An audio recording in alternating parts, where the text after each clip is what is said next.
Okay, tugatangiye filime yacu nziza cyane. Tugatangiriye aho ngaho naho twatangiriye. Filime nziza y'abana, filime nziza nawe ufite stress uri umuntu mukuru nakwiye kugucika. Sasa barakweka ahangaha Brenda Animation Studio Presents yawuteguye neza cyane, yafika kujyaho kameze neza cyane, nkacyaba amajwi meza cyane. Yakweka ahangaha tutangiranye ahantu hari igihu hejuru ku misozi, hari abarimo barakina, hari abari bahari. Barakwereka ahangaha, sasa barakwereka Kabobozo ndetse na Toby barimo barakina hejuru ku musozi. Sasa barakwereka ahangaha Toby yarazamutse, yaje ahangaha ashyira ahangaha akwega disi akareka mugakina n'akabwa kako. Sasa nyuma yo kuzana ahangaha Toby, gahunda ni uguhembwa. Barakwereka ahangaha Kabobozo agomba kwihemba. Sasa barakwereka ahangaha ari kumwe n'inshyimbo, ahangaha ari kumwe n'ibara bagendana n'inshyimbo, umwana wenyine mu misozi, ibintu bibi cyane. Nta mwana ukwiye gutembera atari kumwe n'ababyeyi, ikintu giteye ubwoba, mugangakisha ababyeyi banyu. Barakwereka sasa ahangaha tugarutse no ku ruhande mu ishyamba. Ahangaha mu ishyamba hari urubura, umwana agomeje aragenda paka no mu ishyamba, yagomeje aragenda paka no mu ishyamba. Sasa arakweka ahangaha ageze mu ishyamba mu rwagati, ishyamba niryo ageze ahangaha. Kumva ahangaha Toby hari icyo yumvise, Toby hari icyo yumvise.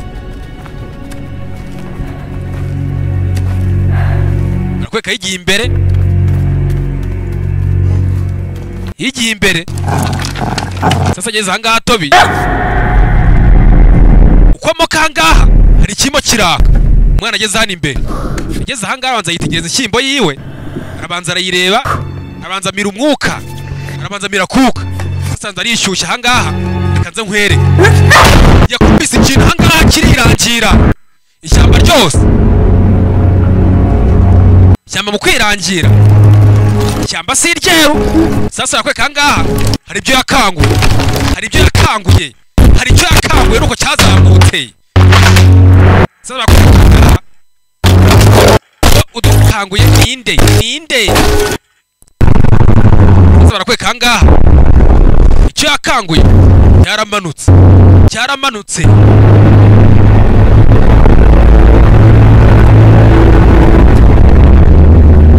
Filime igere kuri Muna akorera hariya mu mujyi ipost cuza ibintu bya mashini. Zakweka icyamanutse ahangaha gifite anteni, akadetse umwana akibonye aca bugufi, agaciye bugufi ikiraho nacyo gica bugufi. Barakwereka ahangaha ikiraho ngaho cyakojeje ku nshyimbo, anteni zacyo. Umwana nawe yaraje arahonda, ahombye ikintu gikangutse cyamuhaye ibaba. Niba ari ikibabi umwana ashyize mu nshyimbo, ese ayihonda hasi, ahonze hasi ishyimbo irimo iraka. Sasa n'ibindi birakanguka. Sasa barakwereka ahangaha ibirahango byose byarakangutse. Umwana sasa ari gutegeka ishyamba, ubanza ari umwami w'ishyamba. Barakwereka ahangaha icyaguye tayari cyaraguye, nuko byagiye kiragiye. Sasa barakwereka ahangaha uko ryakagiye Toby yarakurikiye. Sasa barakwereka ahangaha Toby yarakurikiye, ariko sinzi. Barakwereka sasa ahangaha Kabobozo nawe yarakurikiye.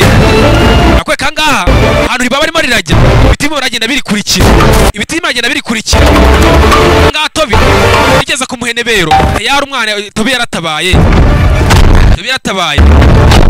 Sasa barakwereka ahangaha ikiraho ngaho cyarazamutse, kigiye gukandagira umwana araje. umwana yaratabaye habuze rimwe ritanga abiri sasa kweka hangaha umwana yafite kariya kababa kumba ategeka ibiti agiye kureba Tobi ntawe Tobi yagiye Tobi kumbe ujya ushaka kandagira boss kweka sasa disi umwana tayari yongeye ahonda igiti hasi yongeye ahonda inkoni hasi biri aho ngaho byarakase ni ibiti akantu hari igihu hasi hari ishyamba hejuru ni imisozi itagira igiti na kimwe maze umwana we yafashe umwanzuro yazamuye ibiti abikura mu bibaya tayari uko agenda umutima agenda bimukurikira yazamuye ibiti ku misozi umwana uko ibiti byagiye bimukurikira bivanye mu kibaya bikwiragiza ahantu hose ibiti nakwe kazuba karongeye karava igihu kivaho rutangira kugenda ubwo rongeye buragaruka ahantu hose harongeye hamera ibyatsi ahantu byari byarabuze umwana akoze igikorwa cyiza nakwe ishyamba ryongeye kwiragira ahantu hose ishyamba yongera rizamura ku misozi umwana akoze igikorwa cyiza ageze ku misozi aritegereza arabanza arareba sasa barakweka hangaha ryababa igiti cyamuhaye yaje hano ku ruhande yaraje hangaha arishyira hano ku ruhande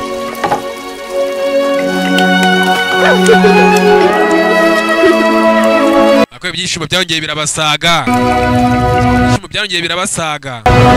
mwana kuri ugize igikorwa cyiza agafimira ko bari bakise ngo iki bari bakise Spring yewe mbaga nitwa VJ Teacher biyo kujya gukora subscribe ndetse no gutera comment na like na share byagushimishije ndabashimiye abantu bose bamaze gukora subscribe magenda bizamuka bibona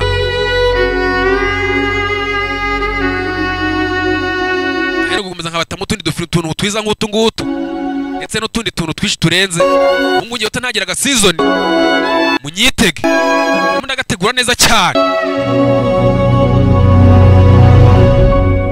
tayari abo turi kumwe mwese n'abandi bose mwakoze subscribe ndabashimiye bye ciao